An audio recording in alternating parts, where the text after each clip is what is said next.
J'apprécie le commentaire, puis en même temps, ça donne une chance de parler de comment ce qu'on décide de consommer comme contenu sur les réseaux sociaux affecte l'opinion publique. Oui, c'est sûr, laisser un commentaire ou un like sur du contenu que vous avez consommé, ça va favoriser le fait qu'il soit vu par d'autres personnes par l'algorithme. Mais sur la plupart des plateformes, le facteur qui va avoir le plus d'influence sur la portée d'un contenu dans l'algorithme, c'est juste la quantité de temps que vous passez à regarder le contenu. Alors, si vous voyez du contenu que vous croyez plus de gens devraient voir, que ce soit le mien ou les autres, c'est pas grave, la meilleure chose que vous pouvez faire, c'est l'écouter jusqu'à la fin.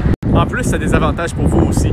Ça va faire en sorte que vous avez bien compris tout le contenu que le créateur voulait partager. Et en plus, ça va développer en vous l'habitude de garder votre attention sur du contenu que vous trouvez intéressant. Après ça, un deuxième facteur important pour la visibilité du contenu sur un algorithme, c'est le fait de partager vous-même manuellement le contenu à d'autres personnes qui vont eux aussi probablement trouver ça intéressant et l'écouter au complet. Généralement, c'est comme ça que du contenu devient viral. Juste le fait de choisir d'écouter une vidéo jusqu'à la fin et peut-être le repartager peut avoir un effet de rendre quelque chose beaucoup plus visible dans les algorithmes des réseaux sociaux. Ce qui fait en sorte que juste ce qu'on décide d'écouter va affecter ce que les autres vont voir aussi. Puis évidemment, ça peut faire boule de neige. S'il y a beaucoup de personnes qui voient le même contenu, ça peut venir à changer l'opinion publique sur un sujet particulier. Ça fait en sorte qu'on devrait essayer d'être responsable dans nos choix de ce qu'on consomme sur les réseaux sociaux parce que, ultimement, ça nous affecte plus que nous-mêmes, ça affecte les autres aussi.